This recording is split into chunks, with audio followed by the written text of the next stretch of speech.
Hello, good afternoon or evening, and welcome everyone to King's Crypto Training video lesson 2. So yesterday I did a brief introduction of myself and what cryptocurrencies are all about, and a highlight of everything that we'll be covering in this class.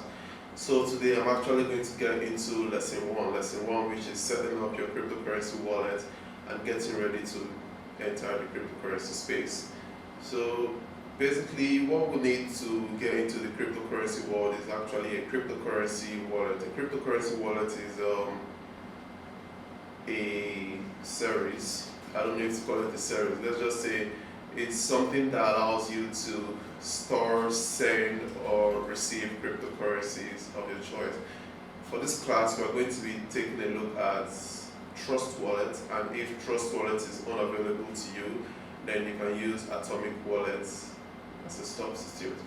And apart from those two, we're also going to be looking at the Luno wallet, and I'll explain the significance of all these as we go on now. So Trustworld is an ERC20 wallet that allows us to store ERC20 tokens. That's tokens or cryptocurrencies built on the Ethereum blockchain. It also allows us to store TRX20 tokens. That's tokens built on the Tron blockchain. It allows us to store tokens built on the Bitcoin blockchain, obviously, and a few other blockchains. It allows us to store tokens built on a few other blockchains. So basically, we need you to, I mentioned before now that we need to set up the Trust wallet. So I'll need us to take out our phones now, and actually, or probably you should wait till the end of the video so you see how I set up my Trust wallet, and then you can set yours up in a similar fashion.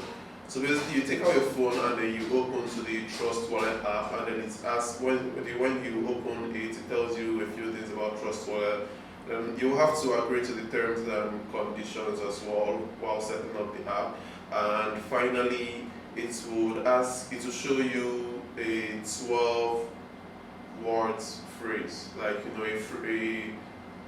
a password that is basically 12 words. These 12 words are going to be your recovery phrase. You need to write down these 12 words and store it in a safe place. You can keep it in your safe, or if you don't want to be that extreme, just keep it in a place that nobody is going to be able to access, because if you lose these 12 words, then you are going to lose your crypto, basically.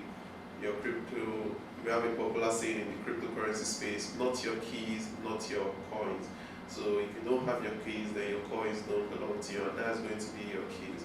So once you write down these words, I will need you to proceed to the next one. I think it's going to ask you to enter all the 12 words just to confirm that you actually wrote it. So you enter in all those words, and then you have finally set up your very first cryptocurrency wallet. The process is very similar on Atomic Wallet, so there's no need to fret if you're using Atomic Wallet. Once you get to the home screen, you'll be able to see a bunch of coins. You'll see Bitcoin, you'll see Ethereum, and maybe one or two others on the home screen. That is basically a page showing you your balances across all your coins in US dollar, or you can actually change the currency to a few popular ones: US dollar, the euros, the pound, and probably one or two other ones. So once you are done with that, if you click into the BTC page, Bitcoin or BTC page, you're going to see three options: send, receive, and copy. To send Bitcoin, you basically you click on Bitcoin, you click on send, and you enter the person's wallet address. Now I'm going to talk about your wallet address now. Your wallet address is basically your account number in the cryptocurrency space. You know, when you want to send someone money, you ask them for what's your account number? Person will send you his account number, he'll send you his bank, and you make the transfer to the person. Well, in the crypto space, you ask for their wallet address and the coin that they want. So if you are sending Ethereum, you ask for their Ethereum wallet address. If you are sending Bitcoin, you ask for their Bitcoin wallet address. If you are sending EOS, you ask for their EOS wallet address. If you are sending XRP, you ask for their XRP wallet address, and so on and so forth. So to see your Bitcoin wallet address, that's your own wallet address, you will need to basically click on receive, and you are going to see a barcode along with some numbers and digits basically. So you click on copy. I mean, every wallet would have that copy feature for you to actually easily copy your wallet address, because there's no way you're just going to cram that or stuff. So you copy your wallet address basically, and you paste it to whoever wants to send you some cryptocurrency. And when the person sends, for Bitcoin it takes about 15 to 30 minutes for your transaction to be fully confirmed. And for Ethereum it takes about 5 to 10 minutes for your transaction. Maybe 2 minutes, I can't really remember. So either 2 minutes or 5 minutes for your Ethereum and transactions to be fully confirmed. So once your transaction is confirmed, you're going to see your cryptocurrency that was sent to you in your wallet showing under your balances, or the person is going to see it in his own wallet showing under his balances. So that's pretty much it for creating your Trust wallet, your cryptocurrency wallet. That's also it for sending and receiving cryptocurrencies. And now we're going to how to actually buy cryptocurrencies directly with Naira. But there are lots of options to buy cryptocurrencies with Naira. Primexbt.com. It also allows you to buy Bitcoin with your debit card directly from whatever bank you're using. I have a video on that and I'll share with you guys later on. There is also Luno, which is what we'll primarily be using for this class. So if you don't want to use a direct card deposit on Primexbt, then we are going to just go with Luno. Luno is a Nigerian-based cryptocurrency wallet that allows you to deposit Naira and buy about 5 different cryptocurrencies directly with Naira. You can buy Bitcoin, Ethereum, Litecoin, XRP, and BCH.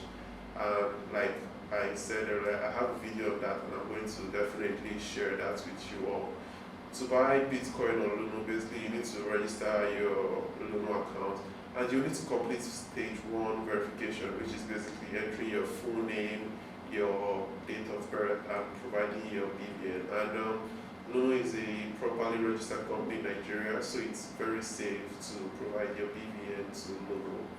But when you are done with the registration process, what you need to do basically is to go on to Luno, click on what you want to buy. If you want to buy Bitcoin, you deposit Naira. You know how you normally deposit Naira through normal means. You either pay with your card or pay with a bank transfer. So you deposit Naira, you choose what coin you want to actually buy from the platform, and you can easily buy the coin.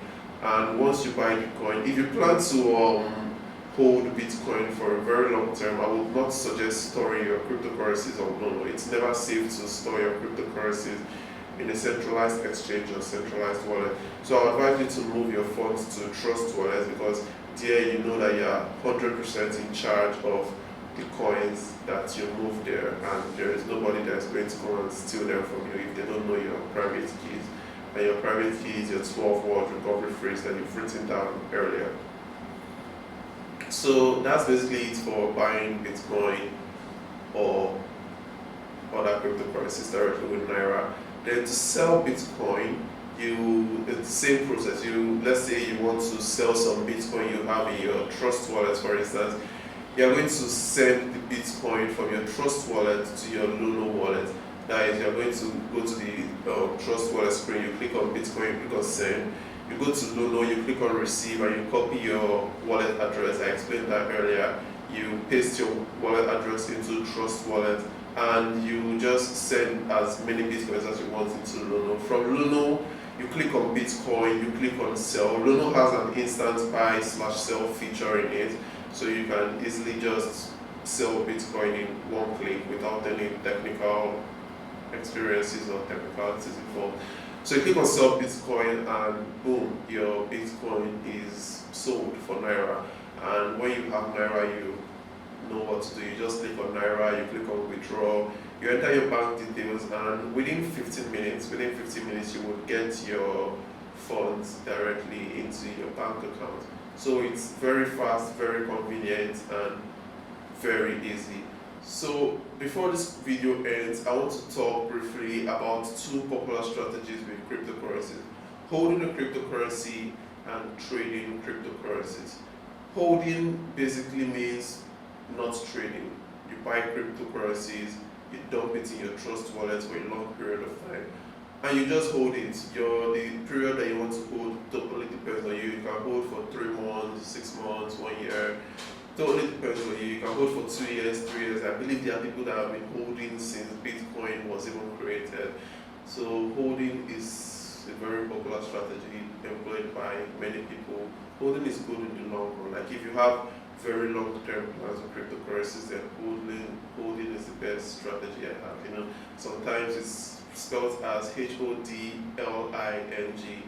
Well, that was invented back on Bitcoin Talk Forum when somebody mistakenly spelled holding as that, and people kind of cut the win with it and went with it basically. So back to what I was saying, holding is a popular strategy. It means that you're not selling your coins, you're not trading, you're not doing anything with it. You're just storing it for the long term. So let me give an instance here. For example, let's say a trader held, I'm not going to use Bitcoin, let's say a trader bought Litecoin at $5 in 2018. A trader bought Litecoin at $5. He bought about 10 Litecoins. 10 Litecoins would be $50, that's about 20,000 naira. And this trader held, okay, well, I can't call him a trader since he's holding. So this holder held his Litecoin from 2018 to 2019 and held his coin some more till June 2019. I believe June 2019 was when Litecoin went all the way up to $140. So remember, this trader bought 10 Litecoins for $50 in 2018. He held his coins all the way up to June 2019, and then he saw Litecoin's price was up at $140, and this trader was like, wow, I think this is a good time to sell. So this trader decides to sell his Litecoins, let's say all of his Litecoin. I mean, usually if you're holding, you don't want to sell all of your holdings. But let's just say this trader, for this example, let's just say this trader sold all of his Litecoin. So he sold all 10 Litecoins for $140 each. Remember, he invested a total of $50 to buy 10. So when he's selling 10 at $140, he's going to make $1,400 from a $50 investment 1 year ago. That's basically the concept of holding. You hold for a very long time and basically you just wait for the price to go up. When the price reaches a point that you're satisfied with, you sell and you make your gains, however small or massive you may see. So that's why with cryptocurrencies, crypto communities and platforms, they're usually talking about what coins they can hold that has 3x. 3x just means 3 times potential. As the coin can go up by times 3 in a period. That they are looking for 3x gems, 5x gems, 10x gems, and there are lots of discussions that go on around these so-called gems in the cryptocurrency space. So that's basically the concept of holding. Now trading is a bit more hectic. I mean, it's not as easy. I mean, with holding, you just dump it somewhere, forget to have funds for a few years, and boom, you're suddenly a millionaire. I mean, you're not a millionaire probably, or you could be a millionaire. Okay, so back to what I was saying. So trading is a bit different. Trading just means you are making very, very quick. You're making very, very quick trades and taking profit very quickly. So I think I'm going to use an instance to explain this. You buy Bitcoin at 9,300. You buy 2 Bitcoins at 9,300. Okay, and you after like 2 days or 3 days, Bitcoin price goes from 9,300 to 9,500. And you're like, oh wow, okay, time to take profit. And you take profit. So Bitcoin price went from 9.3 to 9.5, and you bought 2 at 9.3. So in those 2 days, you would have made a $400 profit because you are buying at 9.3 and you are selling at 9.5. That's a quick $400 profit. And then maybe you don't even decide to sell for fiat. You decide to go into a coin like Zcash, and Zcash rises by like, let's say, another 10% in like a few days or a few weeks this time, and then you take profit after that 10%, you go into another coin, you take some profit, you go into another coin, you take some profit. Like taking profit here and there, taking profit here and there. That's basically what trading is. You know, apart from taking profit, you can also be taking losses here and there, taking losses here and there. So there's that too about trading. So usually in the long run, holding is safer than trading. But if you are a fan of taking risks and analyzing the market, knowing when to buy, when to sell, you totally love trading. And my platform that I prefer to trade on is actually Primexbt. So now that you understand the idea behind holding and trading, my next class, my next video lesson is going to be talking a bit about Primexbt, what Primexbt is, why it gives you an advantage while trading, and my favorite features on Primexbt. So if you haven't registered, you go to u.primexbt.com/EEZZY and register an account before the next video lesson begins. I hope to see you all in the next video lesson. So until then, goodbye. Thank you.